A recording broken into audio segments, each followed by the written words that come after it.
They called her worthless, empty, a stain on the bloodline. At 22, Seren Kyle stood in chains while her own father signed the transfer papers, trading her to a brutal frontier pack like spoiled meat.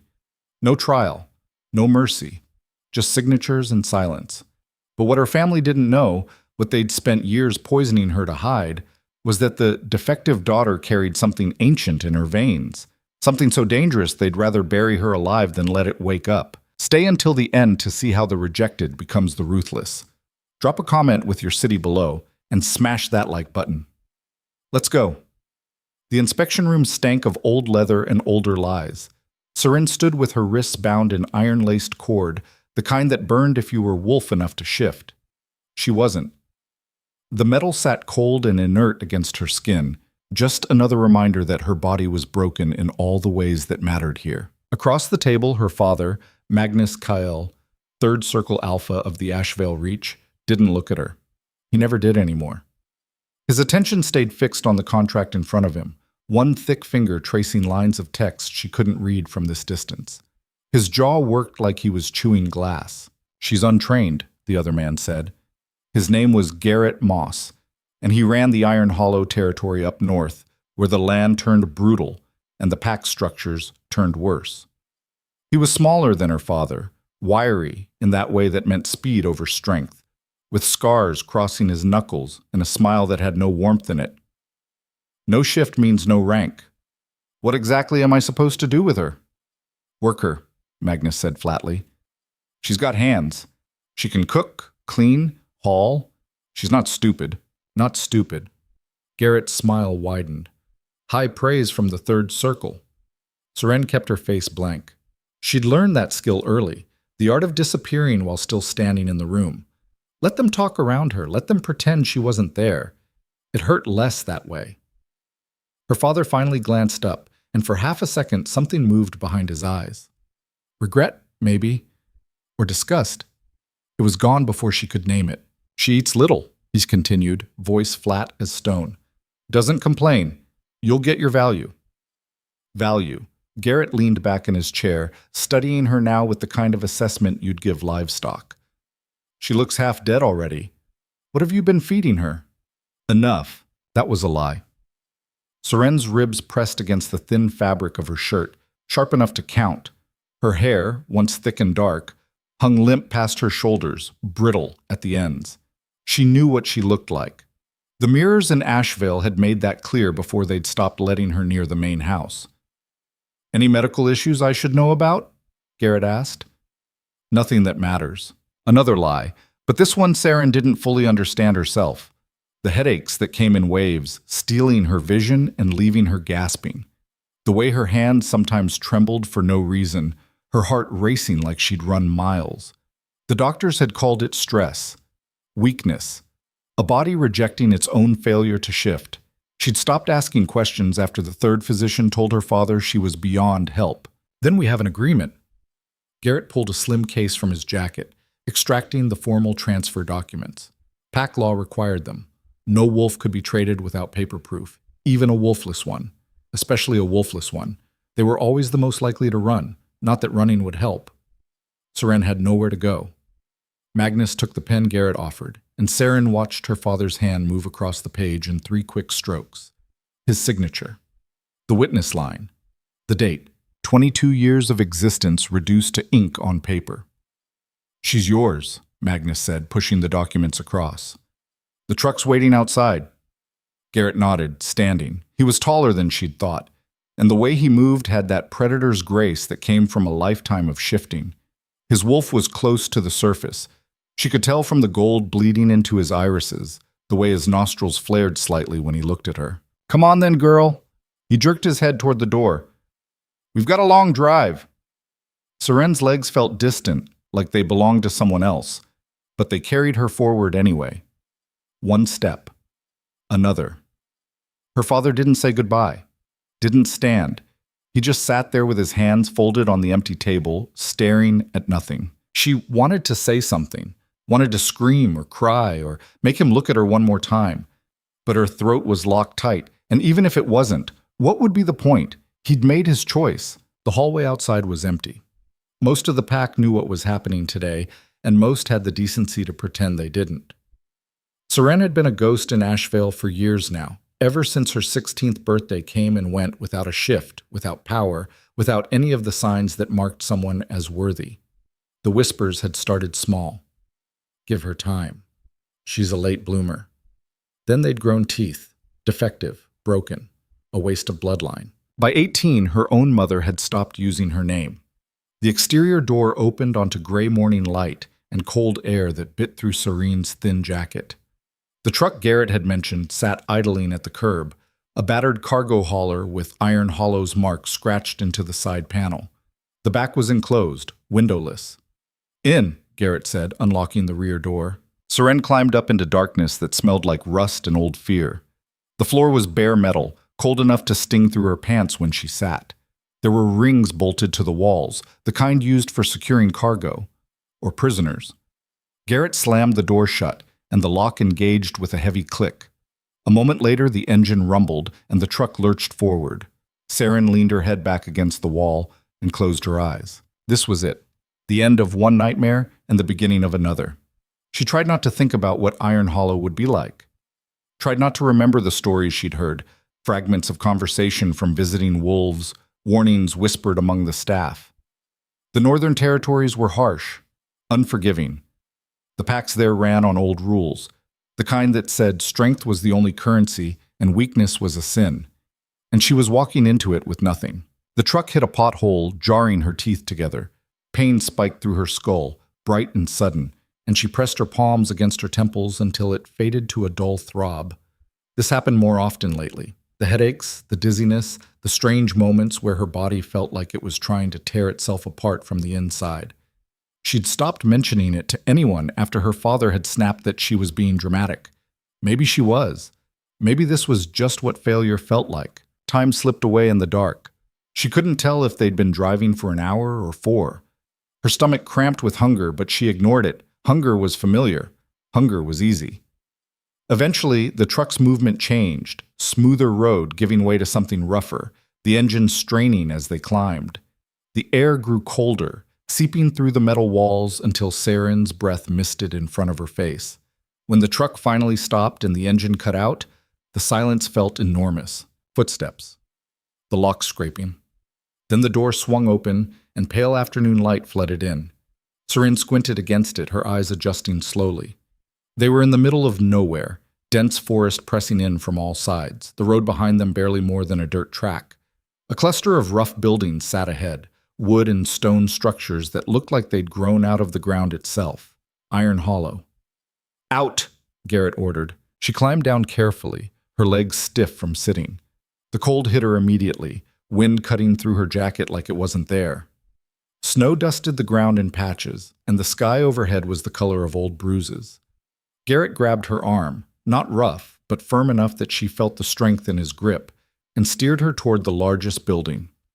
Wolves watched from doorways and windows, eyes tracking her movement. She could feel their assessment, their judgment. Wolfless, weak, worthless. She kept her chin up anyway.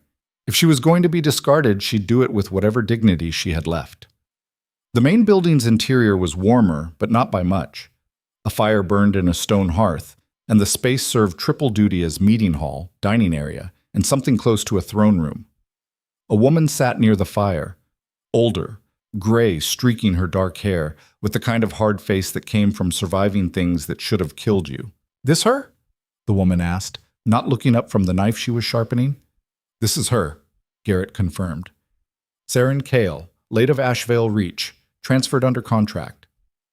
"She shifts?" "No." The woman's eyes finally lifted, flat and assessing. "Then what good is she?" "Magnus says she can work." "Magnus says a lot of things." The woman stood, crossing to Seren with slow, measured steps. She was shorter than Seren by half a head, but the weight of her presence made up for it. "I'm Beta Kira Moss, Garrett's sister. You'll answer to me for daily assignments. You'll sleep in the work quarters, eat after the pack's finished, and stay out of sight unless you're needed. Clear?" "Yes," Seren managed. "Yes, Beta," Kira corrected sharply. "Yes, Beta." Kira's smile was thin as a knife edge. "Good.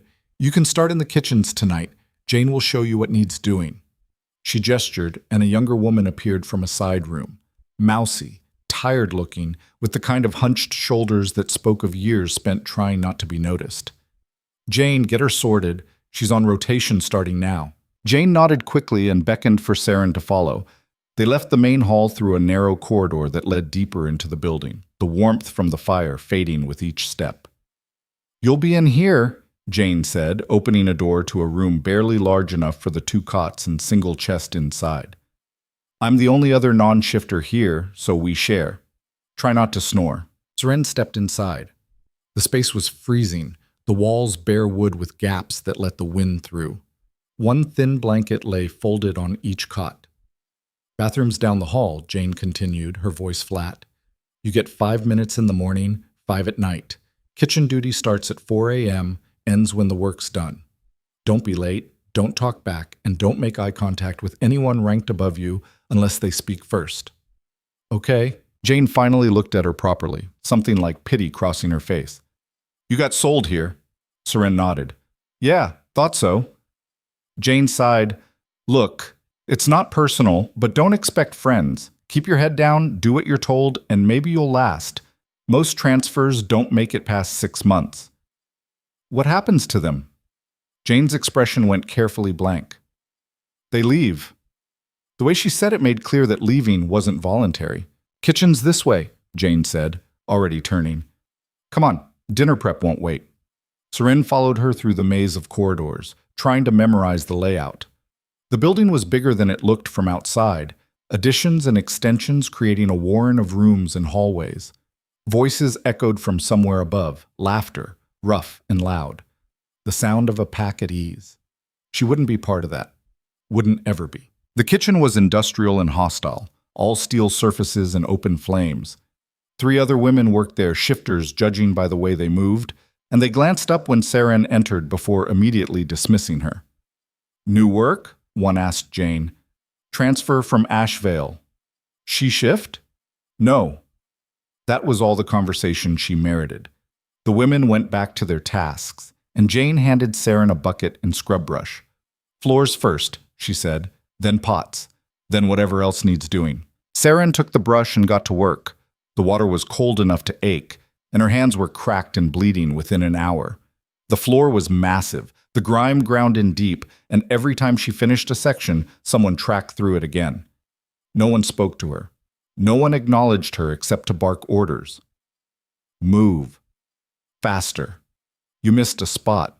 By the time the pack started filing in for dinner, Serene's back screamed and her knees had gone numb. She stayed pressed against the far wall, out of the way, while bodies filled the space, loud, jostling, alive in a way she'd never been. She watched them eat, watched them laugh, watched the easy physicality of people who belonged, and she felt the weight of her own absence like a stone in her chest. This was her life now. This was all she'd ever have.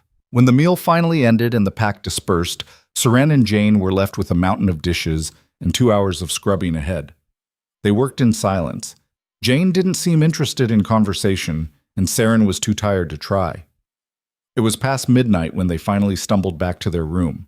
Seren collapsed onto the cot without bothering to undress, the thin blanket doing almost nothing against the cold. She thought about Asheville, about her old room with its soft bed and thick curtains, about the life she'd lost not because she'd done anything wrong, but because she'd failed to be something she could never control. The unfairness of it burned in her chest, hot and useless. But burning didn't change anything.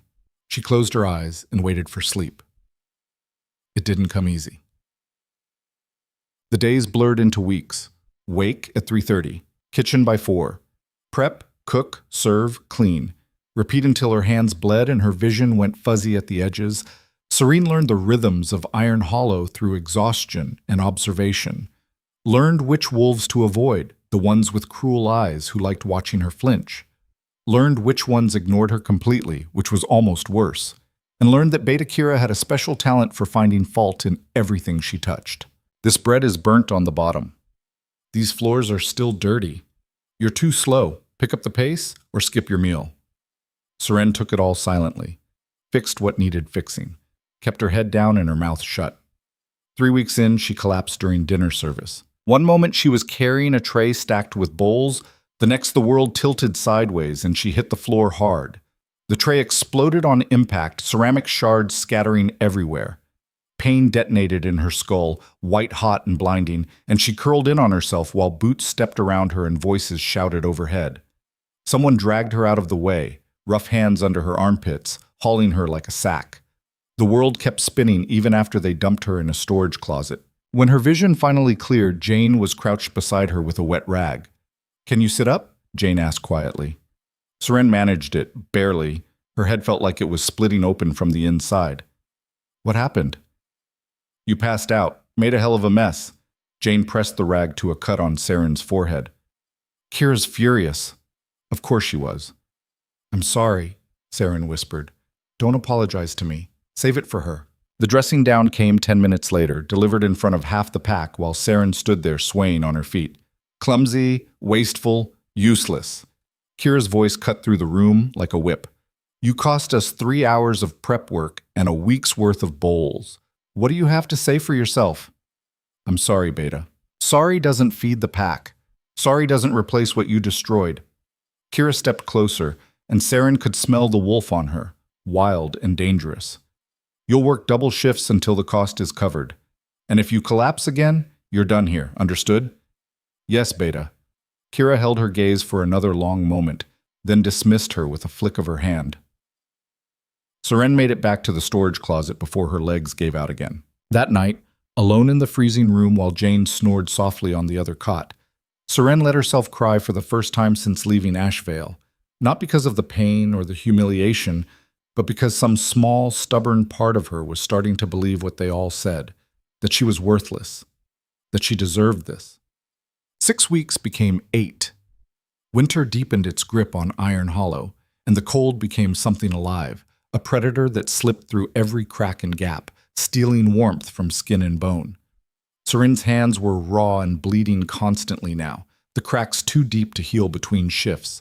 Her body was a catalog of bruises that bloomed purple and green, aches that never quite faded. But she was still standing, still surviving. And then on a morning that started like every other, everything changed. Seren was hauling firewood from the storage shed when she felt it. A shift in the air, sudden and massive. Like the atmosphere itself had thickened, pressing down with invisible weight. She froze, logs clutched against her chest, and looked toward the southern road. A convoy approached. 3 vehicles, black and sleek, moving with the kind of precision that spoke of military discipline. They were nothing like the rusted trucks that usually limped up to Iron Hollow. The entire compound went still. Seren had never seen wolves react like this. Absolute silence, every head turned toward the approaching vehicles, every body gone tense as wire. Even Kira looked rattled. "Inside," Garrett snapped, appearing from the main hall. His voice had an edge Seren had never heard before. "Everyone not on official duty. Inside now." Wolves scattered. Seren dropped the firewood and ran for the kitchen, heart hammering for reasons she couldn't name. She made it to the window just as the lead vehicle stopped in the center of the compound. The door opened, and a man stepped out who made the air itself seem to bend around him. He was tall, easily 6'5", maybe more, with black hair and a face that could have been carved from granite. But it wasn't his size that stole Seren's breath. It was the power radiating from him in waves so thick she could feel it through the glass. Not visible, exactly, more like pressure, like standing too close to something vast and terrible and barely controlled. Every wolf in the compound had gone absolutely still. "Who is that?" Seren whispered. Jane had gone pale as paper. "High Alpha Darius Vorn," her voice shook. "The Southern Crown." Seren's heart kicked hard against her ribs. She'd heard of him. Everyone had. The youngest wolf to ever claim High Alpha status, ruler of the entire Southern Territories, feared and respected in measures that depended on which side of his judgment you stood. What was he doing here? High Alphas didn't visit frontier packs. They had people for that. Representatives, auditors. Darius moved through the compound like he owned it, which, technically, he did. Iron Hollow fell under his jurisdiction. But this felt different, deliberate. His eyes swept the area, missing nothing, and then, impossibly, they stopped. On the kitchen window. On her. Seren jerked back from the glass, pulse spiking into panic territory. He couldn't have seen her. She was nobody. Nothing. Just another piece of disposable labor hiding in you. Kira's voice cut through the kitchen. Seren, outside, now. The world tilted. What? The High Alpha wants to see you. Move. No. That wasn't possible. There was no reason, no conceivable reason for someone like Darius Vorn to want anything to do with her. But Kira was already walking away, and the other kitchen workers were staring at Seren like she'd just been called to her execution. Maybe she had been. Seren's legs moved on autopilot, carrying her through the corridors and out into the compound where Darius Vorn stood waiting. Up close, he was terrifying. Not because of his size, though he towered over her. Not because of the power rolling off him in waves that made her skin prickle, but because of his eyes, dark and intelligent and absolutely uncompromising. The kind of eyes that saw straight through pretense and lies, down to whatever truth you tried to hide. Name, he said. His voice was deep and controlled, with an undercurrent that suggested violence was always an option. Seren Kyle. Her voice came out steadier than she expected. How long have you been here? 8 weeks? And before that? Ashvale Reach. Something shifted in his expression. Too quick to read, but it looked almost like recognition. You were transferred. It wasn't a question, but she answered anyway. Yes, High Alpha.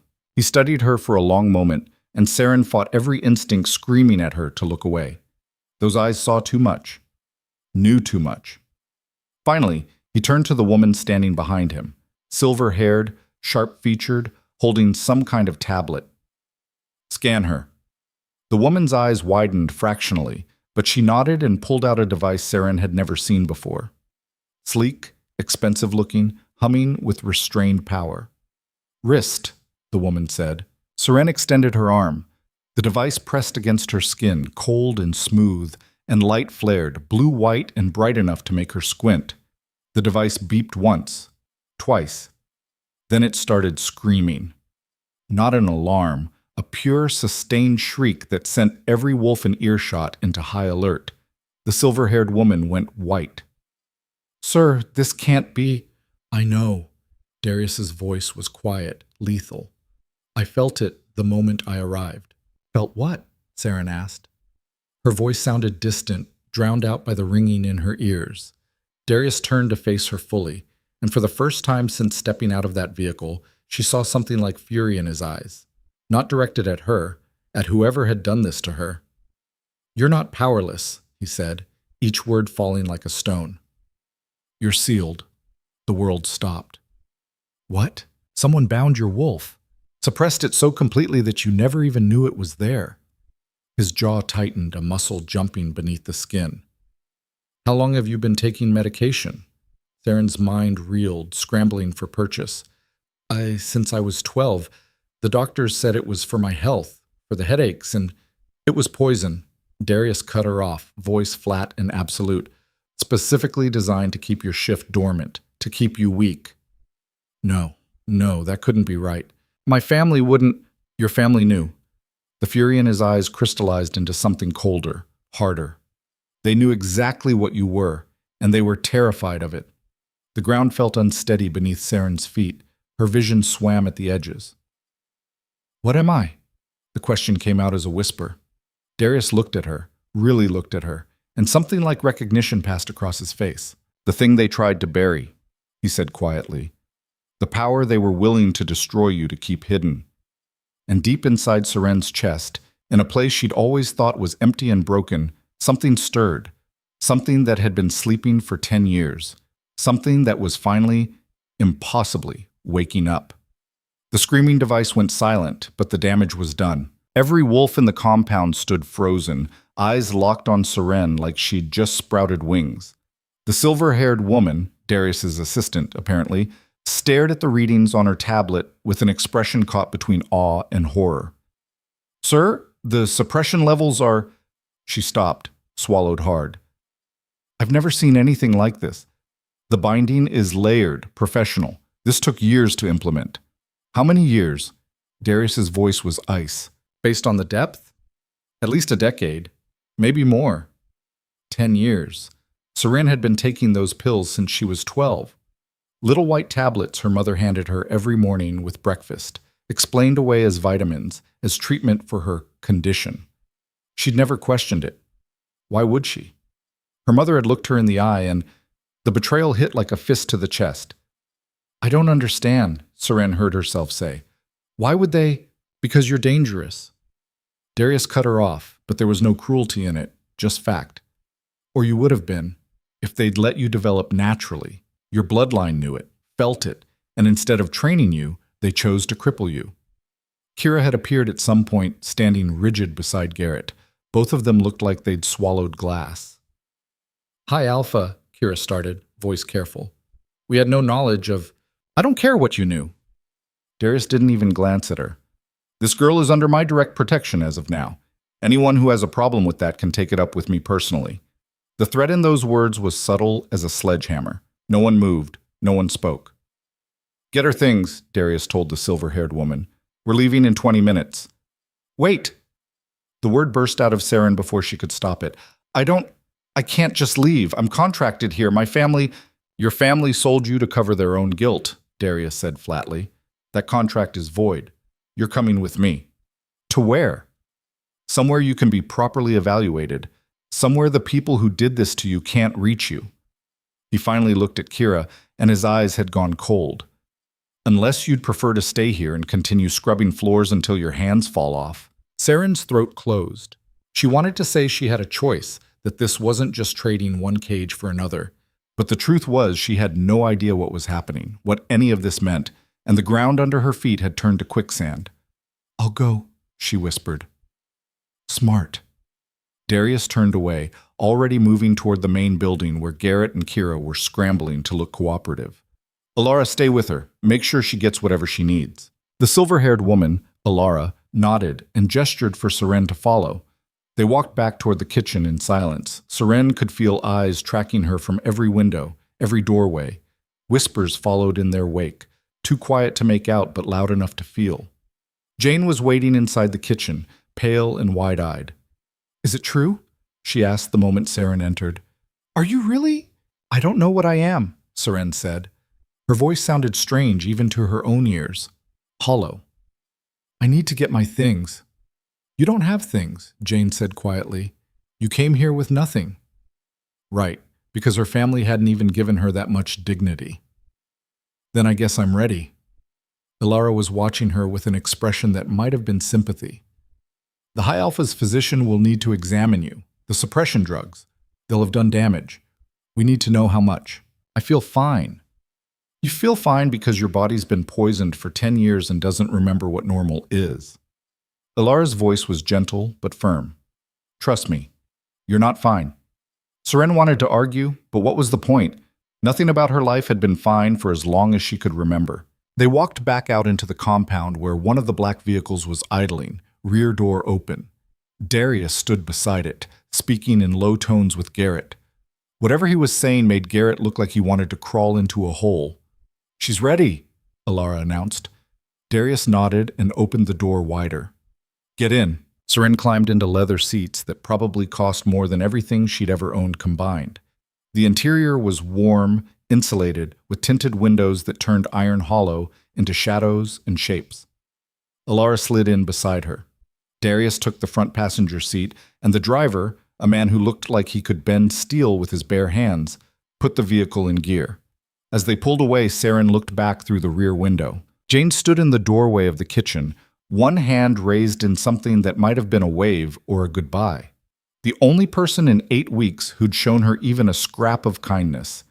Then the trees swallowed the compound, and it was gone. Butchum. The drive south took hours, and Seren spent most of it trying not to fall apart. Her hands shook in her lap. Her heart wouldn't stop racing. Every time she closed her eyes, she saw her mother's face. Calm, loving, handing her those little white pills every morning with a smile that never reached her eyes. Drink this. Ilara pressed a bottle of water into her hands. You're dehydrated. Seren drank mechanically, the cold liquid doing nothing to settle her stomach. How long before the drugs leave my system? She asked. Depends on the compound. Alara pulled out her tablet, scrolling through data. Based on these readings, you're looking at anywhere from 2 weeks to 2 months, and that's just for the chemical suppression. The psychological damage, she stopped. That takes longer. What happens when they're gone? Your wolf wakes up. Seren's breath caught. And then? Then you shift, or try to. Your body's going to remember what it was supposed to be, and it's going to try to correct 10 years of forced dormancy all at once. Alara met her eyes. It won't be pleasant. Will it kill me? Not if we manage it properly. Alara's expression softened. The High Alpha has the best physicians in the Southern Territories. They'll make sure you survive this. Survive, not thrive, not heal. Just survive. Seren leaned her head back against the seat and watched the landscape blur past. They'd left the mountains behind, descending into rolling hills and dense forest. The sun was setting, painting everything in shades of orange and gold that should have been beautiful but just felt distant. Why does he care? She asked quietly. The High Alpha. He doesn't know me. Alara was silent for a moment. Because he knows what it's like to be underestimated, and because what was done to you is a violation of pack law. Suppressing a wolf's nature without consent is considered torture. Torture. The word sat heavy in Seren's chest. My family tortured me. Yes. No sugarcoating, no gentle euphemisms, just the truth, blunt and ugly. Seren closed her eyes and tried to breathe through the rage building in her throat. They arrived at Darius's compound just after nightfall. It wasn't what Seren expected. Instead of some brutal fortress, the main building was sleek and modern, all glass and steel nestled into the hillside like it had grown there. Lights glowed warm from within, and she could see figures moving inside, wolves going about their evening routines, a real pack. Not the harsh survival hierarchy of Iron Hollow, but something that looked almost normal. This way, Alara said, guiding her toward a side entrance. They bypassed the main hall entirely, moving through corridors that were carpeted and heated and smelled like cedar instead of desperation. Seren tried not to stare, but everything here felt alien, clean, cared for, like the people who lived here actually mattered. Alara stopped at a door near the end of a long hallway. This is the medical wing. Dr. Chen is waiting. The room beyond was clinical but not cold. Examination table, monitors, shelves of supplies organized with military precision. A woman in her 40s stood by the counter, dark hair pulled back, wearing scrubs and an expression of intense focus. Seren Kyle? She asked. Yes. I'm Dr. Mira Chen. I'll be overseeing your treatment. She gestured to the examination table. Have a seat. This is going to take a while. Seren sat, and for the next 2 hours, Dr. Chen did things that ranged from uncomfortable to actively painful. Blood draws, reflex tests, questions about her medical history that made it increasingly clear just how much damage had been done. Your bone density is low, Dr. Chen said, frowning at a screen. Muscle mass is below baseline. Your liver is showing signs of chronic stress. And your endocrine system. She stopped, shaking her head. It's a miracle you're still standing. I didn't have a choice. No, I suppose you didn't. Dr. Chen pulled up a chair, sitting so they were eye level. Here's what's going to happen. We're going to start you on a detox protocol to flush the suppressants from your system. It's going to make you sick, nausea, sweating, possible seizures. You'll be monitored around the clock. And after, we wait for your wolf to wake up. When it does, you'll shift. It might take days, it might take weeks, but it will happen. And when it does, you need to be somewhere safe. Safe from what? Dr. Chen's expression was grim. From yourself. First shifts are violent, Seren, especially for someone who's been suppressed this long. You could hurt yourself, hurt others. We'll have safeguards in place, but I won't lie to you. This is going to be the hardest thing you've ever done. Seren thought about Iron Hollow, about watching her father sign her away like she was nothing, about scrubbing floors until her hands bled while wolves walked past like she didn't exist. I've done hard before, she said quietly. Not like this. Maybe not. Dr. Chen stood making notes on her tablet. Alara will show you to your quarters. Get some rest. We start the protocol tomorrow morning. Seren slid off the table, legs unsteady. Alara caught her elbow, steadying her. "Come on," she said gently. "Let's get you settled." The quarters turned out to be a small suite: bedroom, bathroom, sitting area. Simple but clean, with a bed that had actual pillows and blankets thick enough to keep out the cold. Seren stood in the doorway, unable to process that this was hers, even temporarily. "There's food in the kitchenette," Alara said, "and clothes in the closet. They might not fit perfectly, but they're clean. If you need anything, there's a call button by the bed. Why are you being nice to me?" The question came out harsher than Seren intended, but Alara didn't flinch.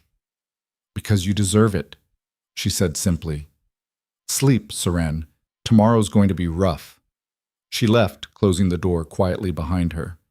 Seren stood there for a long moment, then walked slowly to the bed and sat down. The mattress was soft. The room was warm. And for the first time in 8 weeks, maybe for the first time in years, she was safe. She curled onto her side, pulled the blanket over her shoulders, and finally let herself cry. Not from pain or fear, but from the crushing weight of realizing just how much had been stolen from her. The detox started at dawn. Dr. Chen administered the first dose through an IV, clear liquid that burned cold going in. Within 20 minutes, Seren was retching into a basin, her body violently rejecting everything inside it. "It's working," Dr. Chen said, which seemed like a cruel interpretation of success. The hours blurred into a nightmare of sweating and shaking and pain that felt like her bones were trying to crawl out of her skin. Dr. Chen stayed with her through most of it, monitoring vitals and adjusting doses, but there was only so much she could do to ease the process. "The drugs bonded to your system at a cellular level," she explained during one of the brief lulls. "Your body's essentially going through withdrawal from its own suppressed nature." Seren couldn't even answer. She just gripped the edges of the bed and tried not to scream. By the 3rd day, things got worse. The seizures started, full-body convulsions that left her gasping and disoriented. Dr. Chen had to sedate her twice, and even then her body kept fighting. "How much longer?" Seren managed to ask during a moment of clarity. "We're halfway through," Dr. Chen said. "You're doing better than expected." If this was better, Seren didn't want to imagine worse. On the 5th day, Darius came to see her. Seren was awake, but barely. Propped up on pillows with an IV in her arm, and her hair plastered to her forehead with sweat. She must have looked like death, but Darius's expression didn't change when he walked in. He pulled a chair up beside the bed and sat. "How are you holding up?" he asked. "I'm not dead yet." "That's the spirit." Despite everything, Seren almost laughed. It came out as more of a wheeze. "Why are you doing this?" she asked. "You don't owe me anything." "No," Darius agreed. "But I owe it to the laws I enforce to make sure they're followed. What your family did, what they paid others to help them do, is illegal, immoral. And if I let it stand, I'm complicit. So this is about principle." "Partly." He leaned back, studying her. "And partly because I'm curious to see what you become when you're not being actively poisoned." Seren's chest tightened.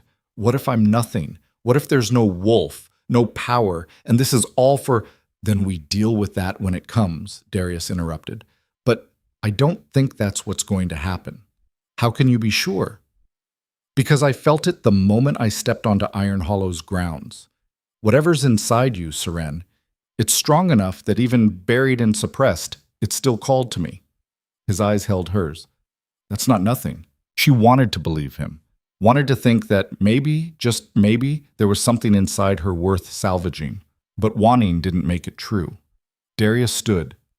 "Rest. You've got a long road ahead." He left, and Seren closed her eyes, sinking back into the fog of medication and exhaustion. The turning point came on the 7th day. Seren woke from fitful sleep to find her hands glowing.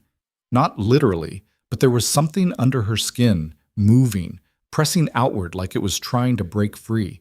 She could feel it in her bones, in her blood, in the racing of her heart that had nothing to do with fear and everything to do with recognition. Something was waking up. "Dr. Chen!" she called, voice cracking. The doctor appeared within seconds, took one look at Seren's hands, and immediately hit the emergency alert. "It's starting," she said into her comm.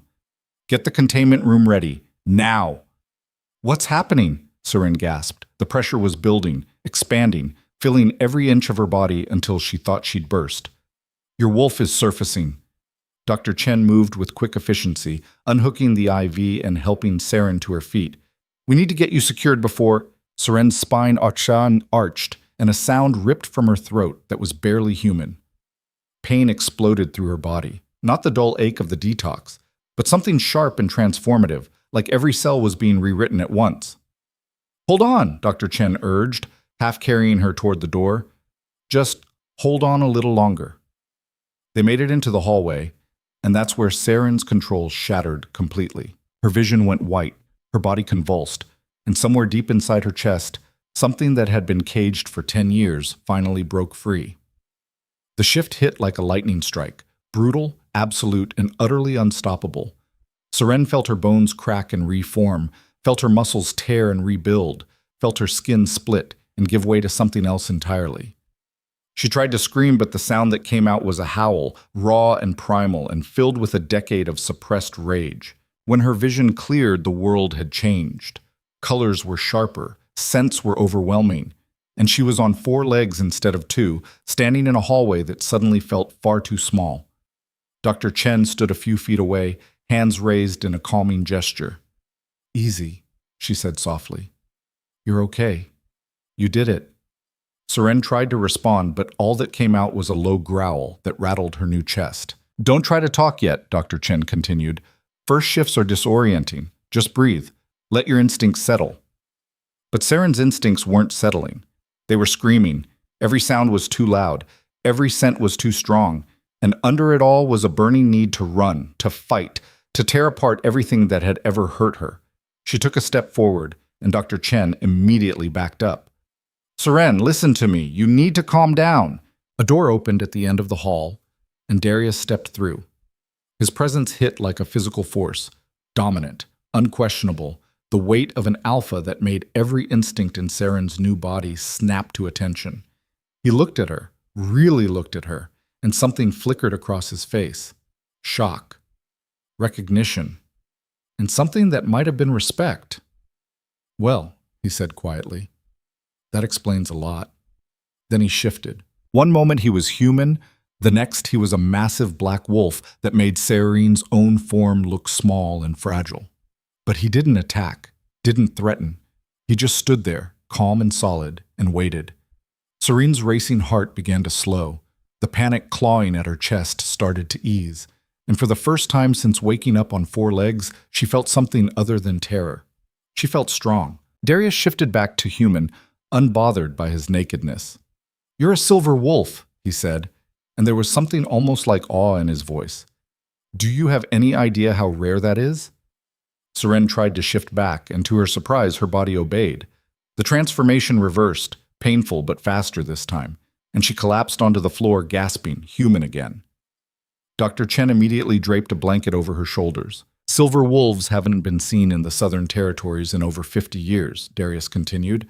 "They're supposed to be myth, legend, the kind of power that bloodlines kill to possess or kill to suppress."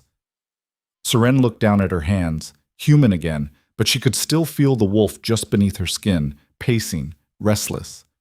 "My family knew," she whispered. "They knew what I was, and they tried to erase you," Darius finished, "because they were afraid that what you could become would eclipse what they were." The rage that had been building for 7 days finally found its target. Not herself, not her weakness, but the people who'd stolen 10 years of her life because they were too cowardly to let her be strong. "What happens now?" she asked. Darius's smile was sharp and cold. "Now, you learn to control what you are. You learn to fight, and then..." His eyes glinted with something dangerous. "Then we pay a visit to Ashvale Reach, and your family answers for what they've done." Seren felt her wolf stir in response, and for the first time in her life, she smiled back, not with fear, with teeth. Training started the next morning, and Seren quickly learned that surviving the shift was only the beginning. Darius's compound had a training facility that made Iron Hollow's crude setup look like a children's playground. Multi-level structure, reinforced walls, observation decks where higher-ranked wolves could watch new shifters learn control without risking injury. Seren stood in the center of the main arena, still feeling the ghost of her wolf pacing under her skin, while Darius circled her with the focus of a predator assessing prey. Shift, he ordered. Seren tried. Felt the pull, the instinct rising, and then nothing. Her body locked up, caught between forms, and pain spiked through her joints hard enough to drop her to one knee. Again, Darius said, not unkindly. She gritted her teeth and pushed, but the wolf that had come so violently yesterday now felt distant, unreachable. Sweat beaded on her forehead. I can't. You can. You're fighting your own instincts. Darius stopped in front of her. Your body spent 10 years being told it was broken. You need to convince it otherwise. How? Stop thinking. Just feel. Easy for him to say. He'd been shifting since he was 13, had decades of practice making it look effortless. Seren had one traumatic shift under her belt and a lifetime of failure to overcome. She closed her eyes, tried to quiet the noise in her head, and reached for that place inside her chest where the wolf lived. This time, something answered. The shift came faster, still painful, still disorienting, but more controlled. When she opened her eyes, she was on 4 legs again, her silver fur catching the overhead lights. Better, Darius said. He shifted in response, his massive black wolf form dominating the space. Now hold it. Don't let your human mind panic. Easier said than done. Every instinct screamed at her to run, to fight, to do something other than stand still while a wolf twice her size watched her with eyes that missed nothing. Darius patted closer, and Seren's hackles rose automatically. He stopped, waited. She forced herself to breathe, to hold her ground, to not give in to the fear. Good, Darius said, shifting back. You're learning. Seren shifted back too, collapsing onto the floor the moment she had hands again. Her whole body shook with exhaustion. How long before I can do that without feeling like I'm dying? She gasped. Depends. Most wolves take months to build stamina. You're working with a decade of suppression, so... He shrugged. Could be longer. Perfect. Elara appeared in the observation deck doorway, tablet in hand. Hi, Alpha. You have a call. It's urgent. Darius's expression darkened. From? Ashvale Reach. Alpha Magnus Kale is requesting an audience. The name hit Seren like a physical blow. Her father, calling here. Why? Tell him I'll take it in my office, Darius said. He glanced at Seren. Rest. We'll pick this up in 2 hours. He left, and Seren stayed on the floor, trying to process what her father calling could possibly mean. Nothing good. That much she knew. She found out exactly how not good 30 minutes later when Elara came to find her. The High Alpha wants to see you, she said, and her expression was carefully neutral in a way that meant bad news. Seren followed her through the compound to Darius's office, a space that managed to be both functional and intimidating, all dark wood and floor-to-ceiling windows overlooking the Southern Territories. Darius stood behind his desk, arms crossed, radiating cold fury. Your father wants you back, he said without preamble. Seren's stomach dropped. What? He claims the transfer to Iron Hollow was a mistake, that you were taken without proper family consent. He's demanding your return under pack law. That's a lie, Seren said, heat flooding her chest. He signed the papers himself. I watched him. I know, but he's claiming duress. Says he was pressured by political enemies within Asheville who wanted to discredit him. Darius's jaw tightened. He's filed a formal complaint with the council. The council. The governing body that oversaw all pact disputes in the Southern Territories. Seren had heard of them, but never thought she'd be important enough to warrant their attention. Can he actually do that? She asked. He can file. Doesn't mean he'll win. Darius moved to the window, staring out at nothing. But it complicates things. If the council decides in his favor, I'm legally obligated to return you. No. The word came out harder than Seren intended. I'm not going back there. I don't care what the law says. Neither do I, Darius said quietly. But we need to be smart about this. Your father isn't acting alone. He's got backing, probably from the same people who helped him suppress you in the first place. Why would they want me back now? They spent 10 years trying to erase me. Because now you're a silver wolf under my protection, and that changes the political landscape entirely. Darius turned to face her. Silver wolves are powerful, Seren, rare, the kind of asset that packs go to war over. Your father probably thought he'd buried the problem for good. Now that you've surfaced, he wants to control the narrative before it destroys him. Seren felt sick. So this is about covering his own ass. Mostly, though I suspect there's more to it. Darius pulled up something on his desk screen. Documents, messages, files she couldn't read from this distance. I've been digging into your family's history. Your bloodline has always been powerful, but there are gaps. Disappearances. Deaths that were ruled accidents but never properly investigated. You think they've done this before. I think you're not the first wolf in your family who got inconvenient. The implications of that settled over Seren like ice water. How many others had there been? How many siblings, cousins, relatives she'd never known because they'd been erased? What do we do? She asked. We fight. The council hearing is in 5 days. We go, we present evidence, and we make sure your father doesn't get within 100 miles of you ever again. Darius's eyes were hard. But you need to be ready. This won't be a quiet legal proceeding. Your family will come armed with lawyers, allies, and every dirty trick they can manage. I don't care. You should. Because if they can't win legally, they'll try other methods. The threat hung in the air between them. You think they'll come after me directly, Seren said. I think they'll do whatever it takes to protect their secrets. And right now, you're the biggest threat to those secrets walking. Seren's wolf stirred restlessly inside her chest. Part of her wanted to run, to hide, to disappear before this got worse. But a larger part, the part that had survived Iron Hollow, that had endured 10 years of poison and lies, wanted to stand her ground and fight. Then let's make sure I'm ready, she said. Darius smiled, sharp and approving. That's what I wanted to hear. Chen. The next 4 days were brutal. Darius pushed her harder than Dr. Chen approved of, running drills that left Seren gasping and bloody. Shifting practice until she could do it in under 10 seconds. Combat training in both forms.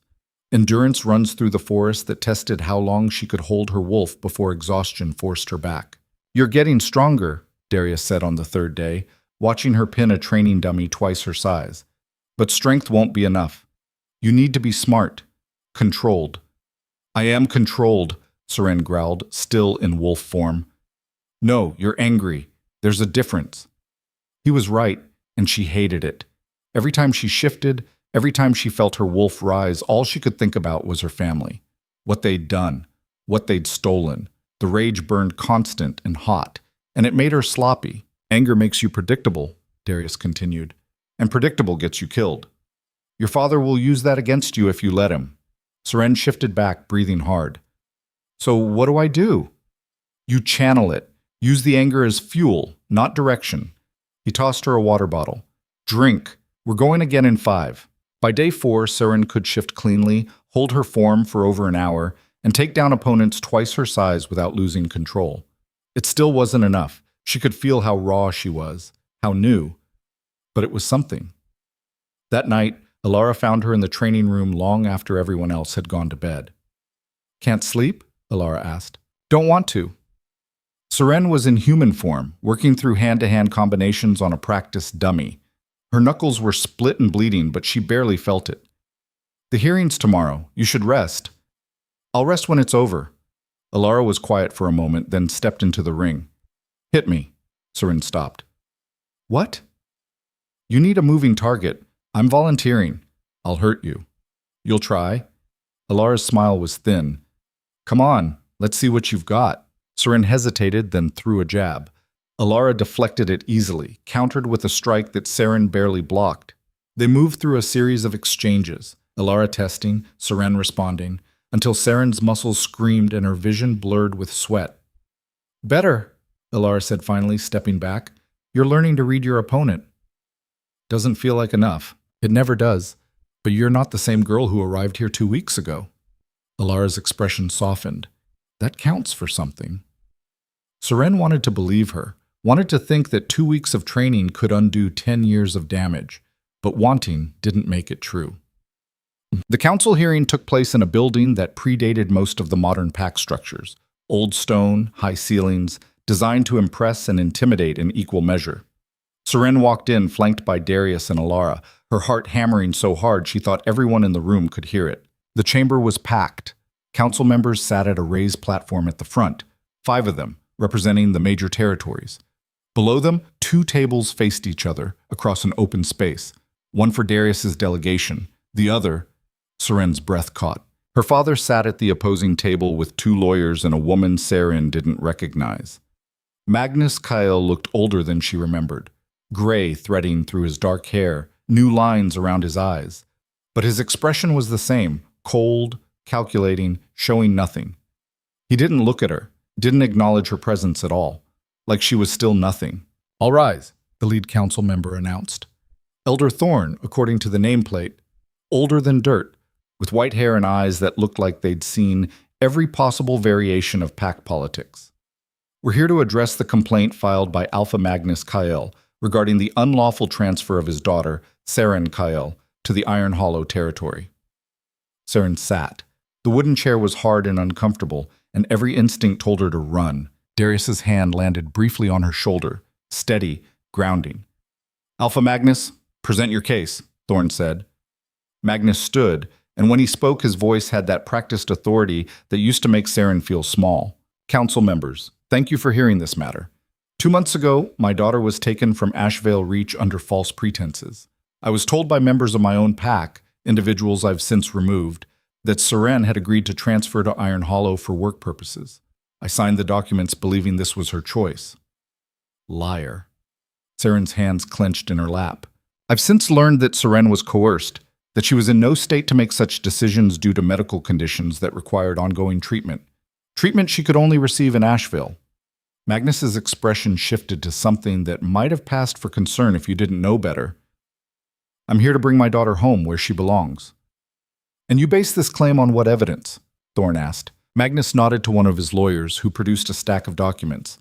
Medical records showing Seren's ongoing health issues, testimonies from pack members who witnessed her deteriorating condition, and this, he held up a paper. A letter from Seren herself, written before the transfer, expressing confusion and distress. Seren's blood went cold. She'd never written any letter. "That's fabricated," Darius said, his voice cutting across the room. "And I can prove it."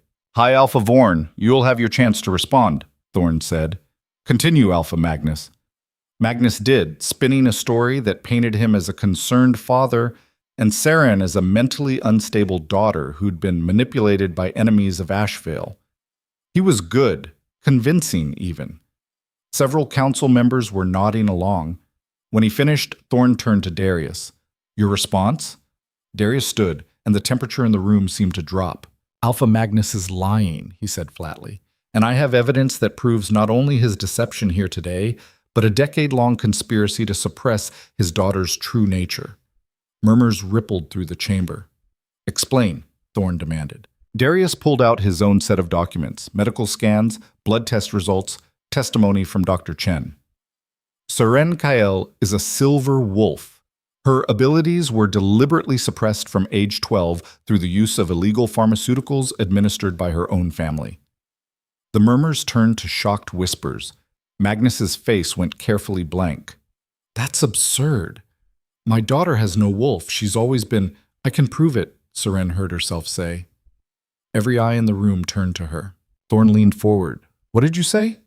Seren stood, legs shaking but voice steady. "I can prove what I am. Right here, right now." "Seren, you don't have to," Darius started. "Yes, I do." She looked directly at her father for the first time, and his expression flickered, just for a second, with something that might have been fear. "You spent 10 years telling me I was broken. Let's show everyone the truth." Thorne considered, then nodded. "Very well. The chamber floor is yours." Seren walked to the center of the open space, feeling hundreds of eyes on her. Her heart raced, her hands trembled. But her wolf was there, just beneath the surface, waiting. She closed her eyes, reached for that familiar presence, and let go. The shift came fast and clean, smoother than it had ever been before. Pain, yes, but controlled, purposeful. And when she opened her eyes, she was standing on 4 legs with silver fur that caught the light like moonlight on water. The chamber went absolutely silent. Then chaos erupted. Council members stood. Pack representatives shouted. Magnus surged to his feet, face going red. "This is a trick," he roared. "Some kind of illusion or—" "There's no illusion," Darius said calmly. "That's your daughter, Magnus, The one you tried to destroy because you were afraid of what she'd become. I was protecting her. From what? From being powerful? Darius's voice turned lethal. Or from eclipsing you? Magnus's composure cracked. You don't understand what she is, what she could do, what I am, Seren said, shifting back to human form despite being naked in front of hundreds of people. Is someone you couldn't control, so you poisoned me instead. The rawness in her voice silenced the room. You looked me in the eye every day for 10 years, she continued, and you fed me drugs that kept me weak, kept me broken. You made me believe I was worthless, and when that wasn't enough, you sold me to the worst pack you could find and hoped I'd disappear. That's not... Magnus started. Shut up. The words came out hard enough to make him flinch. I'm done listening to your lies. I'm done being invisible, and I'm definitely done being yours. Thorn's gavel came down like thunder. Order! Everyone sit down or I'll clear this chamber. The room slowly quieted. Someone handed Seren a robe and she wrapped it around herself with as much dignity as she could manage. Alpha Magnus, Thorn said, voice like granite. These are serious allegations. Do you deny administering suppressants to your daughter? Magnus's jaw worked. His lawyers were whispering frantically in his ears. I acted in her best interest, he said finally. Silver wolves are dangerous, unstable. The last one that manifested in our territory killed 17 people before she was brought down. I wasn't going to let my daughter become a monster. So you turned her into a prisoner instead, Darius said. Very noble. This council will determine what's noble, Thorn snapped. Elder Voss, what do our laws say about forced suppression? Another council member, Elder Voss, gray-haired and severe, consulted a tablet. It's illegal under any circumstances. The punishment is removal from rank and permanent exile. Magnus went pale. You can't... We can, Thorn interrupted. And based on the evidence presented, we likely will. But first, she looked at Seren. The decision is yours, Seren Kyle. Do you wish to return to Ashvale Reach? No. The word echoed through the chamber, absolute and final. Then this council finds in favor of High Alpha Vorn. The transfer stands. Alpha Magnus, you and your delegation are dismissed while we deliberate on appropriate sanctions. Magnus stood slowly, and for the first time he looked directly at Seren. The hatred in his eyes was pure and undisguised. You've destroyed this family, he said quietly. I hope you're proud. I survived it, Seren replied. That's enough. He turned and walked out, his lawyers scrambling to follow. The moment the doors closed behind them, Seren's legs gave out. Darius caught her before she hit the floor, steadying her. You did well, he said quietly. Seren didn't feel like she'd done well. She felt like she'd just burned her entire past to the ground and had no idea what came next. The council deliberated for 3 hours. When they finally called everyone back, Thorn's expression was grave. This council has reached a decision. Alpha Magnus Kael is hereby stripped of his title and exiled from Ashvale Reach for a period of no less than 20 years. His assets will be redistributed among the pack, and he is forbidden from any contact with his daughter. Gasps and murmurs filled the room, but Thorn wasn't finished. Furthermore, we're opening a formal investigation into the deaths and disappearances within the Kael bloodline over the past 50 years. If evidence of additional suppression or murder is found, further sanctions will apply. It was more than Seren had dared hope for. Justice, real and tangible. But as she looked at the faces around the room, some satisfied, some horrified, some calculating, she realized something cold and hard. This wasn't over. Her father had lost his title, but he still had allies, resources. And now he had a reason to hate her that went beyond fear. As they left the council building, Darius pulled her aside. Watch your back, he said quietly. Your father won't accept this quietly. I know. I'll assign guards. No. Seren met his eyes. If he comes for me, I want to face him myself. Darius studied her for a long moment. You're not ready. Then I'll get ready. Something that might have been approval crossed his face. All right, but on one condition. What? You let me teach you how to kill. Seren's wolf stirred, interested. When do we start? She asked. Tonight. They walked back to the vehicles, and Seren tried to ignore the prickling sensation between her shoulder blades, the feeling of being watched. When she glanced back at the council building, she saw a figure standing in one of the upper windows, too far away to make out features, but she knew who it was. Her father, watching her leave. And in the set of his shoulders, in the way he stood absolutely still, she could read the promise clear as day. This wasn't over, not even close. The attack came 3 nights later. Seren was alone in the training facility, her choice, despite Darius's objections, working through combat drills in wolf form when she felt it. A shift in the air. The wrong kind of quiet. She froze mid-strike, ears swiveling, nose testing the wind. 3 distinct scents. Unfamiliar. Moving fast through the compound's outer perimeter. Her hackles rose. She shifted back to human, pulled on the clothes she'd left by the door, and was halfway to the alarm when the first window exploded inward. Glass rained down as a massive brown wolf crashed through, followed immediately by 2 others, one gray, one rust-colored. They landed in fighting stances, lips pulled back to show teeth. Mercenaries. Had to be. Their movements were too coordinated, too professional to be random rogues. The brown wolf shifted, a man in his 40s with scars crossing his chest and dead eyes. Seren Kyle, you're coming with us. Like hell I am. She shifted before he could respond, silver fur erupting as her body remembered the transformation faster each time. The brown wolf lunged, but Seren was already moving, years of watching fights at Iron Hollow finally translating into instinct. She dodged left, felt claws rake across her shoulder, pain, bright and hot, and snapped back with her teeth, catching the gray wolf's foreleg. Bone crunched. The gray yelped and stumbled. 2 against 1 now. The rust-colored wolf circled, trying to flank her while the brown one pressed forward. Seren's mind raced. The training facility had limited exits. If they cornered her, she feinted toward the brown wolf, then pivoted hard and launched herself at the rust-colored one. Caught it off guard. They went down in a tangle of fur and snapping jaws, Seren's teeth finding purchase in its throat. The wolf thrashed, trying to throw her off, and that's when the brown one hit her from behind. Impact drove the air from her lungs. She lost her grip, felt claws tear through her side, and barely managed to roll away before teeth closed on empty air where her neck had been. She was losing. They were bigger, more experienced, and she was bleeding from at least 3 places. The brown wolf shifted again. Last chance, come quietly, or we drag you. Seren's response was a snarl. Then the doors exploded open, and Darius came through like a storm made flesh. He didn't bother shifting, just moved, faster than Seren had ever seen anyone move, and grabbed the brown wolf by the throat, lifting him clean off the ground. Who sent you? Darius's voice was conversational, but his grip tightened until the man's face turned purple. Go to hell, the mercenary choked out. Wrong answer. Darius threw him into the wall hard enough to crack concrete. The man slumped, unconscious or dead.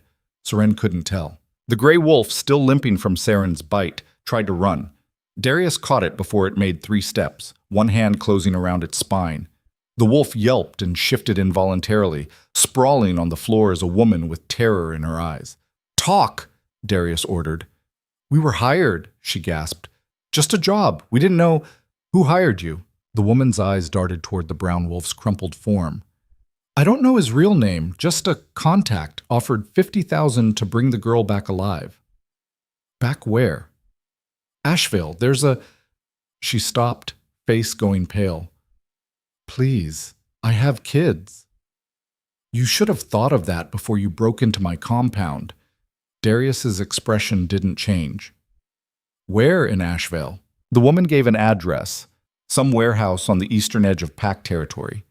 Darius released her, and she scrambled backward. Get out of my territory, he said quietly. If I see you again, you won't get a second warning. She ran. The rust-colored wolf had shifted back too during the chaos, a younger man who looked like he regretted every life choice that had led him here.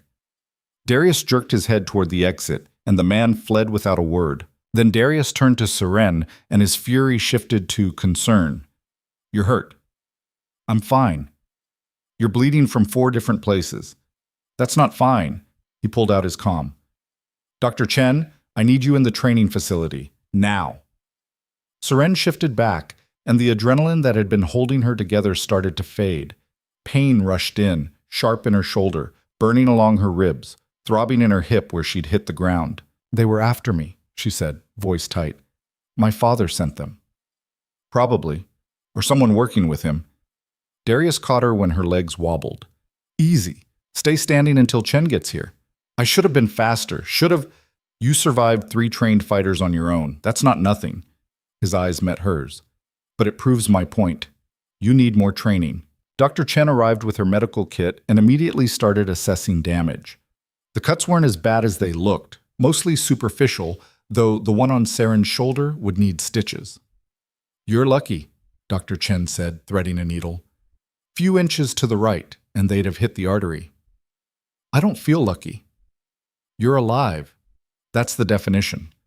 Dr. Chen worked quickly, her hands steady. This is going to leave scars. Good. Seren's jaw tightened against the pain. I want to remember. When Dr. Chen finished patching her up, Darius sent her away and pulled a chair close to where Seren sat on the training mat. We need to talk about what happens next, he said. You mean about my father trying to kidnap me? About ending this before he tries again. Darius leaned forward, elbows on his knees. The council stripped his title, but that doesn't make him powerless. He still has connections, resources, and now he's desperate. So what do I do? Hide? No. You go on the offensive. Darius's expression was hard. Your father built his reputation on lies. We tear it down completely, publicly. Make it so expensive for anyone to work with him that he becomes toxic. How? By exposing everything. Not just what he did to you, everything. The other wolves he suppressed, the deaths he covered up. We make him a cautionary tale. Seren felt her wolf stir with approval. That'll take evidence, which we'll get. The council opened an investigation, but those move slowly. We don't have to wait. Darius stood. There's someone I want you to meet. She might be able to help. 2 hours later, Seren found herself in a secured conference room with Darius and a woman who looked like she could dismantle governments with a laptop in a bad mood. Seren, this is Kira Hale, digital forensics specialist. Darius gestured between them. Kira, Seren Kyle, the silver wolf I mentioned. Kira looked Seren up and down with sharp green eyes. You're younger than I expected. I get that a lot. Good. Young means angry. Angry is motivated. Kira opened her laptop, fingers already flying across the keyboard. The High Alpha tells me you want to destroy your father's credibility. I want justice. Same thing, in this case. Kira pulled up files, documents, photos, financial records. I've been digging into the KL family finances since the council hearing. Your father's been moving money. A lot of it. Payments to offshore accounts, shell companies, individuals with very specific skill sets. Like the mercenaries who attacked tonight, Darius said. Exactly like them. Kira highlighted a transaction. This payment went out 4 days ago, $50,000, just like your visitor said. But that's small compared to this. She pulled up another file. $3 million moved to a private medical facility 2 weeks after you were transferred to Iron Hollow. Seren's chest tightened. What kind of facility? The kind that specializes in experimental treatments for shifter genetics. And according to their records, which were laughably easy to hack, they've been working with the Kyle family for over 20 years. The room went silent. Show me, Seren said quietly. Kira pulled up file after file. Patient records with names Seren recognized. Cousins, aunts, uncles. Some marked deceased, some marked transferred. None marked recovered. They weren't just suppressing you, Kira said. They've been running experiments, trying to isolate what makes certain bloodlines powerful and replicate it artificially. Why? Seren's voice came out hollow. Power, control. Your family used to be formidable, but they've been declining for generations. Someone decided to reverse that trend by any means necessary. Kira's expression was grim. You weren't the first. You're just the first who survived long enough to escape. Seren felt sick. All those relatives she'd been told died of natural causes, of accidents, of bad luck. They'd been test subjects. Can you prove this? Darius asked. I can prove the money trail. The medical records are trickier. Lots of encrypted data, coded language. But between what I can verify and what the council investigation will turn up, there's enough to bury him. Kira looked at Seren. Question is, how public do you want to go? Seren thought about Iron Hollow, about Jane and the other workers who'd been discarded like trash, about every wolf who'd been told they were worthless because they didn't fit someone else's idea of valuable. As public as possible, she said. I want everyone to know what he did. Kira's smile was sharp. I was hoping you'd say that. Over the next 3 days, they built a case that would have made prosecutors weep with joy. Financial records, medical documents, testimony from survivors, wolves who'd escaped the Kyle family's grip and been too afraid to speak until now. Kira tracked down 12 of them, and their stories were variations on the same nightmare Seren had lived. On the 4th day, Darius called a press conference. The media room was packed with reporters, pack representatives, and curious wolves from across the southern territories. Cameras lined the back wall. Seren stood beside Darius at the podium, her stomach churning but her spine straight. Thank you for coming, Darius began, his voice carrying easily through the space. We're here to discuss a matter of pack law and justice that affects not just one family, but the entire shifter community. He laid it out methodically. The suppression, the experiments, the deaths. With each revelation, the room's energy shifted from curiosity to shock to outrage. Then he stepped aside and let Seren speak. She'd practiced this, gone over it with Alara a dozen times, but standing there with hundreds of eyes on her, she forgot every prepared word. My name is Seren Kyle, she said, and her voice shook but held. Until 3 weeks ago, I thought I was broken, defective, a failure who couldn't shift and didn't deserve to exist. She paused, meeting the camera's lens directly. My family spent 10 years making me believe that. They poisoned me, sold me, did everything they could to erase me because they were afraid of what I'd become. She felt her wolf rise, felt the power thrumming under her skin. They were right to be afraid. She shifted. The transformation was clean and controlled, her silver wolf form manifesting in under 5 seconds. Gasps rippled through the crowd, cameras flashed. She held the form for a long moment, then shifted back, unbothered by the cameras or the staring. I'm not broken, she said quietly. I never was. And I'm not the only one. There are others, wolves who were told they were worthless, who were suppressed or discarded or worse. This ends now. The room erupted in questions, but Darius stepped forward and shut it down. We'll be releasing a full report with evidence, he said. The council is conducting their own investigation, and I'm personally guaranteeing protection for any wolf who comes forward with information about similar abuses. The press conference lasted another hour, but Seren stopped paying attention after the first 10 minutes. She stood there, visible and undeniable, while the world finally saw her. Afterward, in the quiet of Darius's office, Alara handed her a tablet. You're trending, she said with a slight smile. Every major pack news outlet is running your story. Social media is going crazy. Seren scrolled through headlines. Silver Wolf breaks silence. Kyle family secrets exposed. The girl they couldn't erase. There's already a petition calling for expanded council oversight of family suppressions, Alara added. 10,000 signatures in 2 hours. Seren set the tablet down, feeling oddly numb. Is this what winning feels like?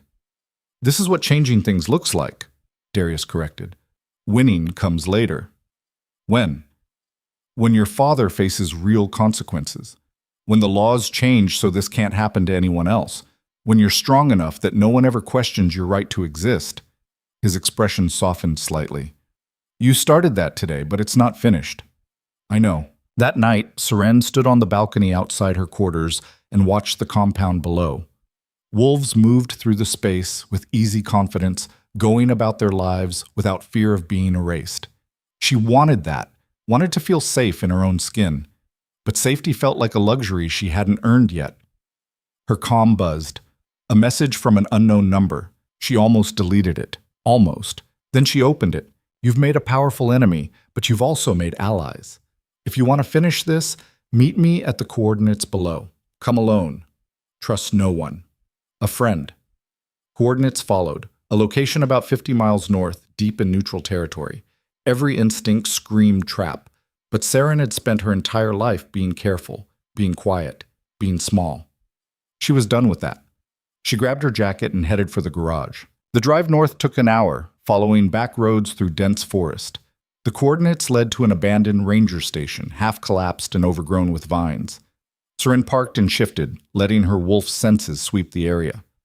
One heartbeat inside the building, human speed, no immediate threats.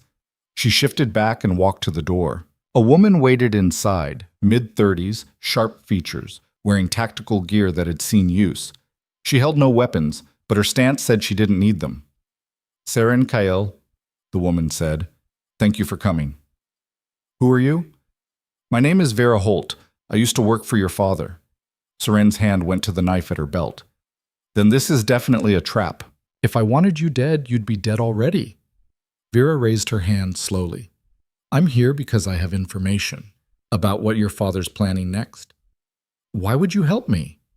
"Because I was there when they suppressed you the first time, when the doctors explained what you were, what you could become.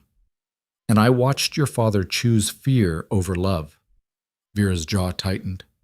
"I've done a lot of things I'm not proud of. This is my chance to do something right." Seren didn't lower her guard. "Talk." "Your father's not done. The press conference, the investigation, it backed him into a corner, and cornered animals get vicious." Vera pulled out a tablet showing Seren a map.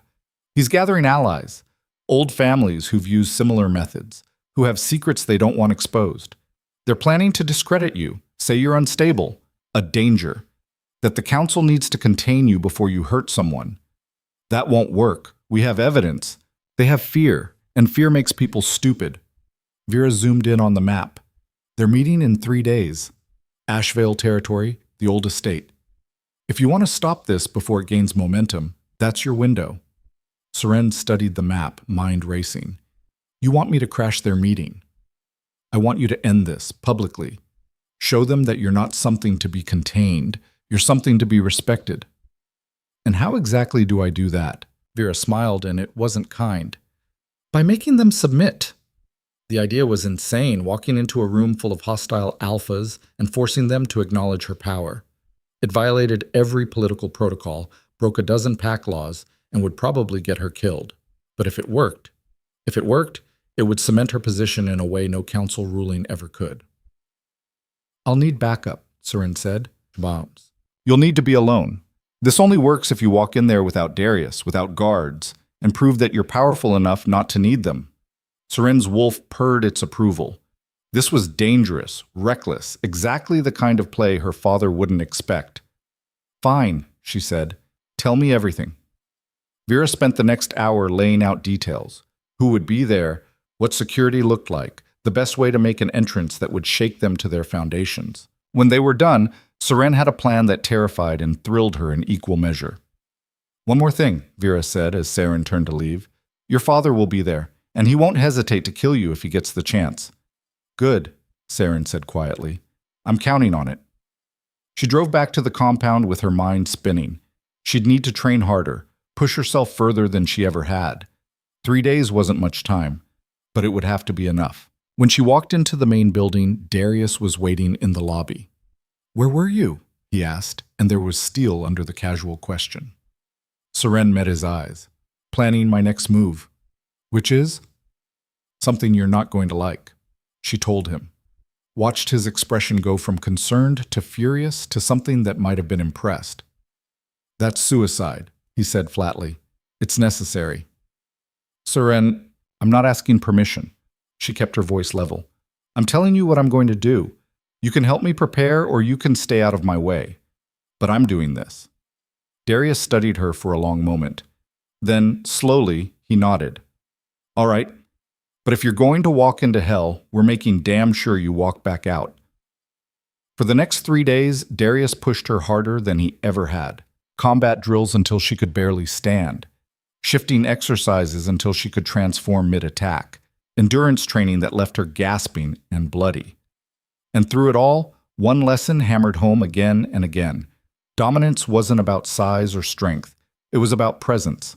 About making every wolf in the room understand on a primal level that you were the most dangerous thing they'd ever face. On the morning of the 3rd day, Seren stood in front of the mirror in her quarters and barely recognized herself.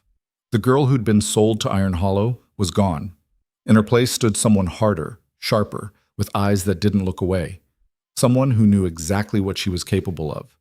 She dressed in black, Practical, movable, designed to intimidate. Pulled her hair back. Checked her weapons even though she hoped she wouldn't need them. Alara knocked and entered without waiting for an answer. Darius wanted me to give you this. She held out a small device. Panic button. If things go sideways, press it, and we'll be there in under 10 minutes. Seren took it, knowing she wouldn't use it. Thanks. You're really doing this. I am.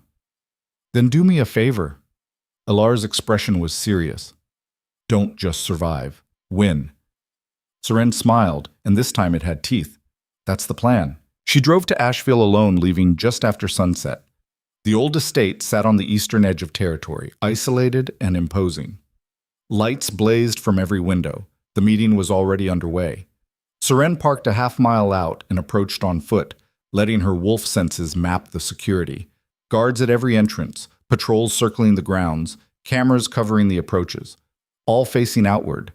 No one expected the threat to walk in through the front door. Seren shifted, her silver wolf form blending into the shadows, and moved with predator silence through the perimeter. When she reached the main entrance, she shifted back and straightened her clothes. Then she opened the door and walked inside like she owned the place. The foyer was empty, but voices echoed from deeper in the building. Seren followed them to a set of double doors, behind which at least 20 wolves were gathered. She took a breath, centered herself, and pushed the doors open. The meeting room went silent. 20 pairs of eyes turned toward her, alphas and high-ranking wolves from families across multiple territories. And at the head of the table, face going pale, was her father. "Hello, father," Seren said calmly. "We need to talk." Magnus Kael recovered first, his shock hardening into rage. "Get her out of here." None of the guards moved. They stood frozen in the doorway, caught between orders and the primal recognition that the silver wolf standing before them was something they didn't want to challenge. Seren walked further into the room, letting the door close behind her with a quiet click. The sound echoed like a gunshot. "I said we need to talk," she repeated, voice calm. "Unless you'd prefer I do this the hard way." An older man at the far end of the table, Alpha Crane from the Eastern Ridge Pack, if Seren remembered correctly, stood slowly. "This is a private meeting. You have no right."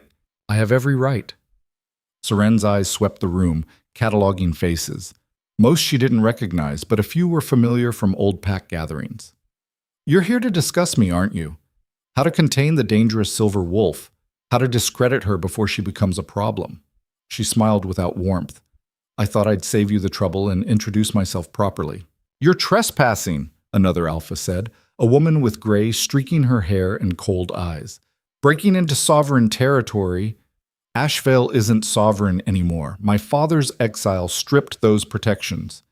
Seren kept walking, moving around the table's perimeter like a predator circling prey. "This is just a building full of scared wolves trying to protect secrets they should have buried a long time ago." "Enough." Magnus slammed his hand on the table.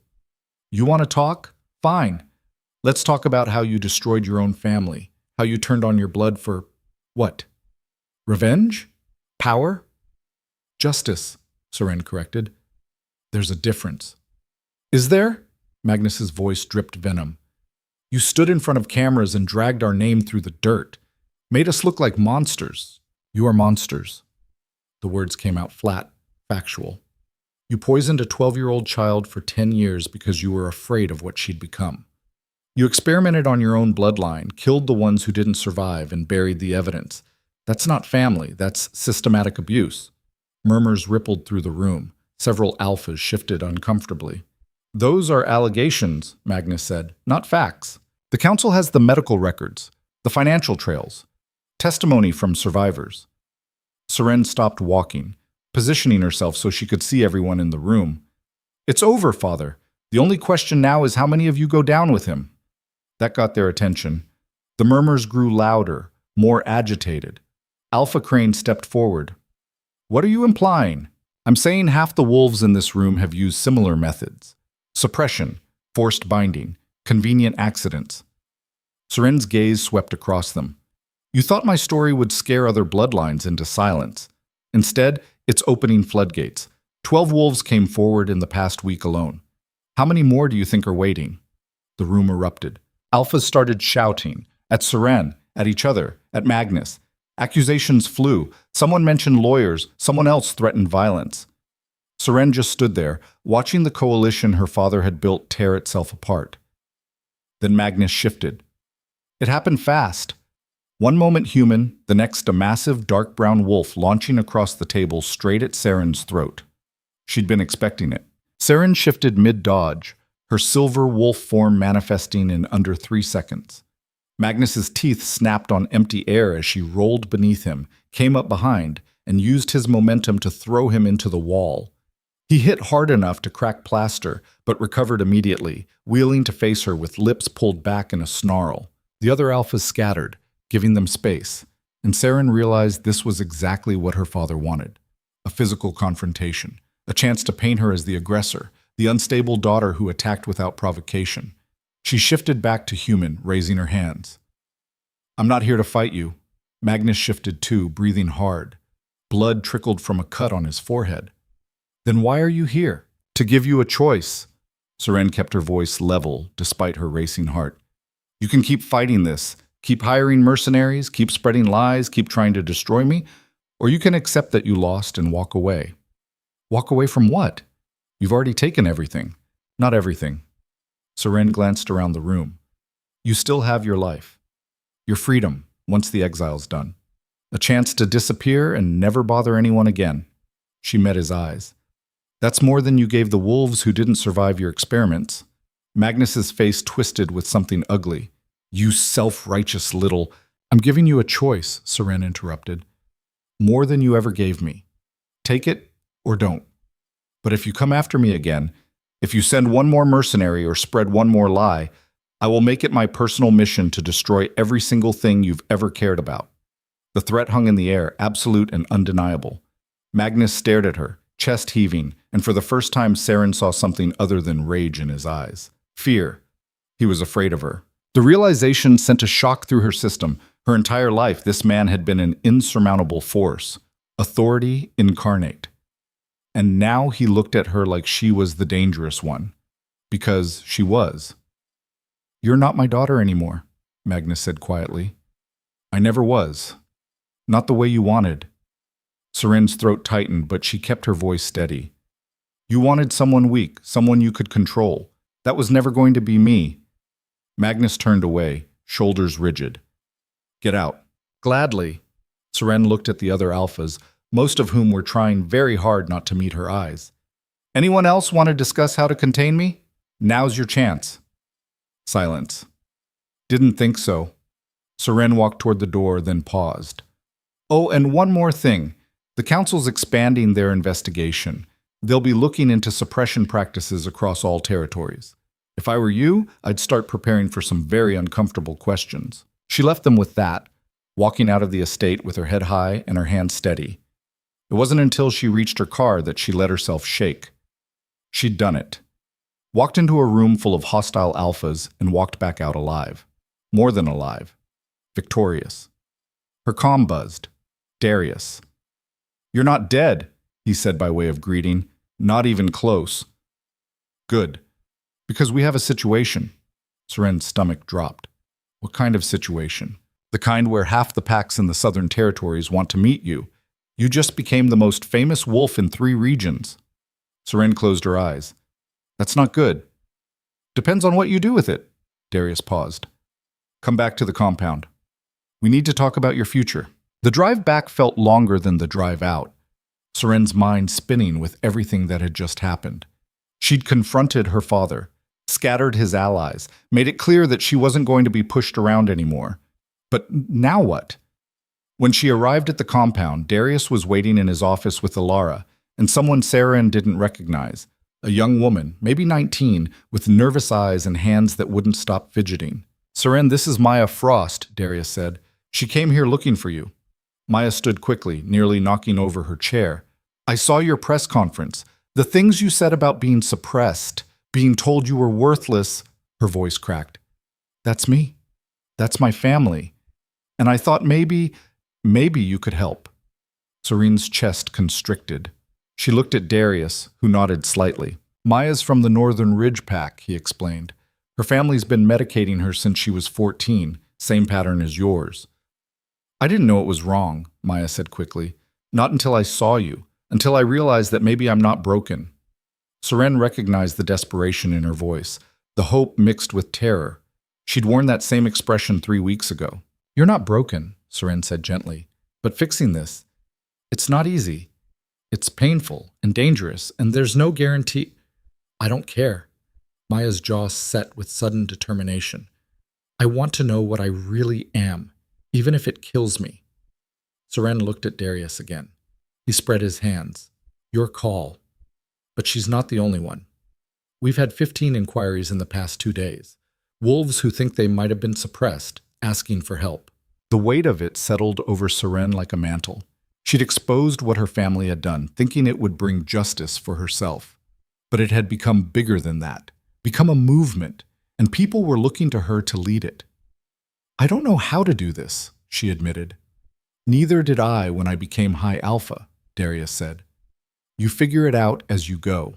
Seren studied Maya, this girl who'd traveled alone to find her, who was willing to risk everything for a chance at being whole. How many others were out there, suffering in silence, waiting for someone to show them another way? Okay, Seren said finally.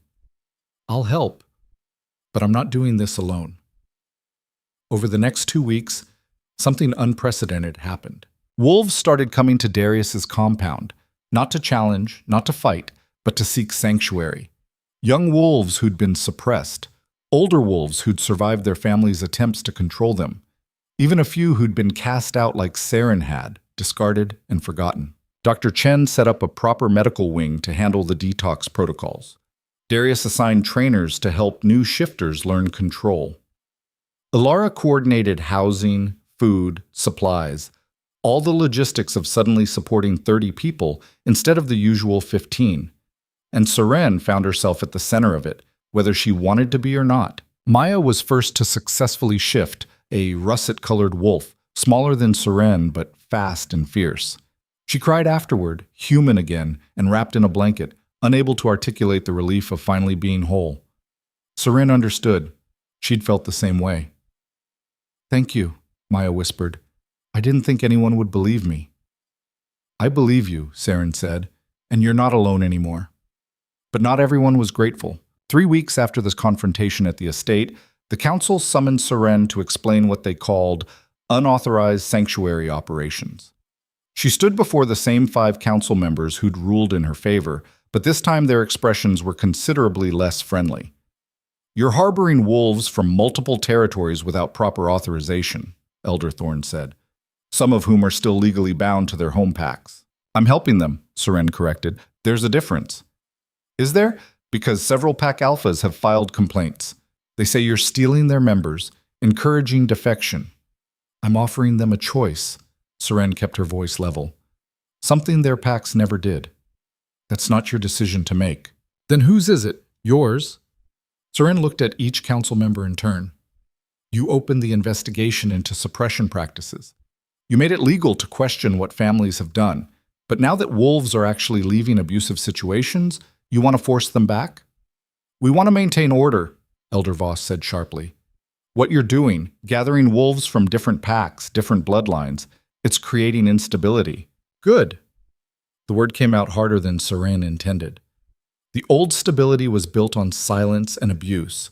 If my existence destabilizes that, I'm fine with it. Thorne's expression darkened. You're playing a dangerous game, Seren Kale. I'm not playing. Seren straightened her shoulders. I'm giving wolves who've been suppressed, discarded, and erased a place where they're valued. If that threatens the system you've built, maybe the system needs to change. The silence that followed was heavy with tension. Finally, Thorne spoke. This council will take your words under advisement. In the meantime, all sanctuary operations will be subject to regular inspections. Any wolf found to be coerced or held against their will, and this entire operation shuts down. Understood? Understood. It wasn't approval, but it wasn't a shutdown either. Seren would take it. When she returned to the compound, Darius was waiting with news of his own. The council's creating a new position, he said.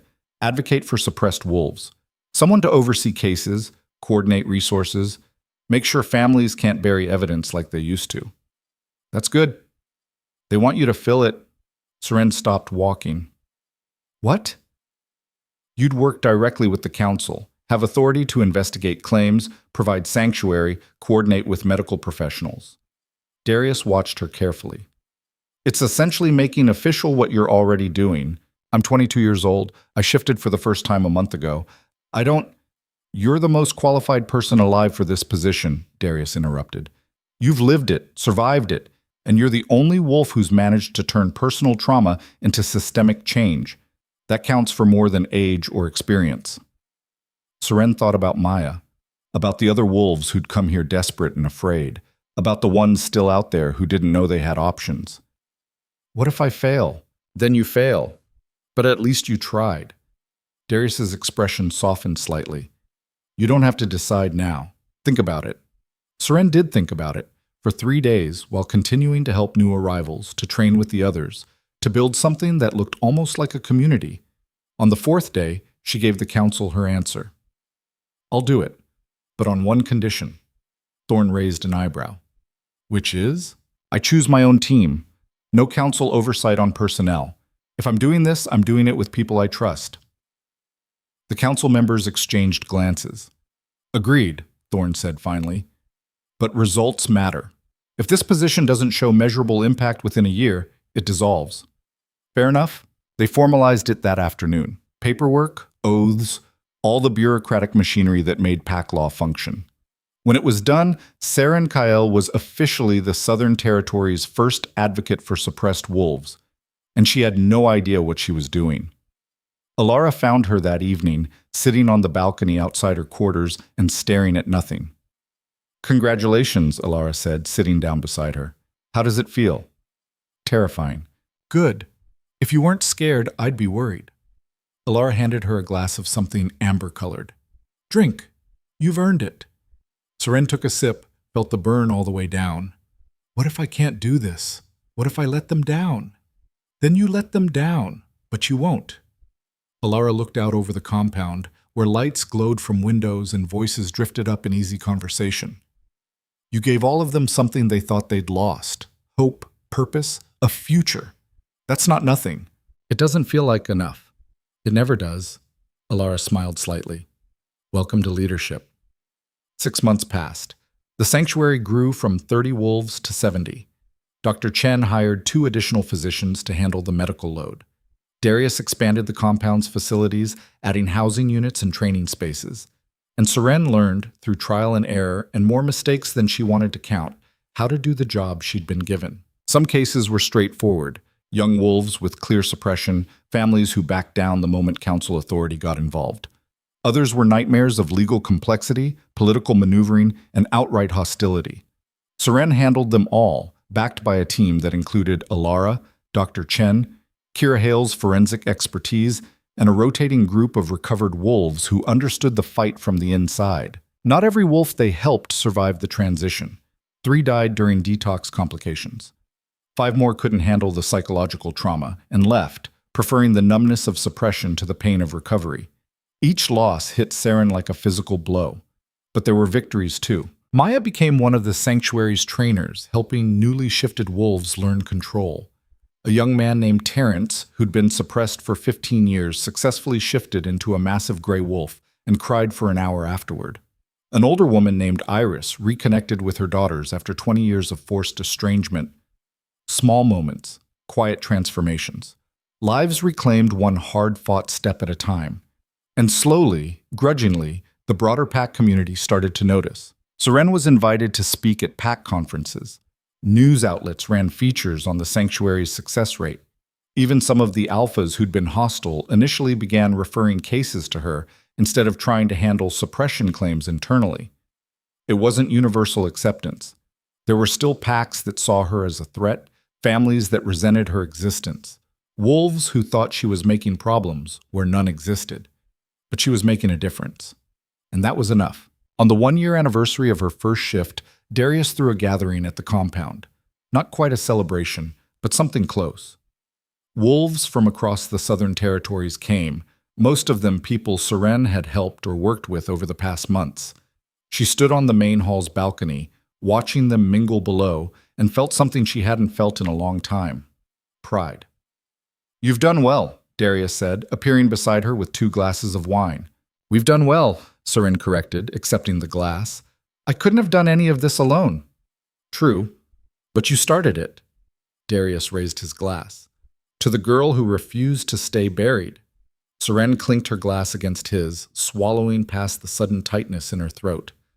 I heard from Vera last week, she said after a moment. How is she? Good. Working as a consultant for the Council's investigation division. Seren smiled slightly. She says they've identified 17 additional families with suppression histories. Arrests are pending. Your father? Seren's smile faded. Still in exile. Hasn't tried to contact me. I'm told he's living in the outer territories, working manual labor. How do you feel about that? She considered the question. A year ago, she would have said she wanted him to suffer, to lose everything the way she had.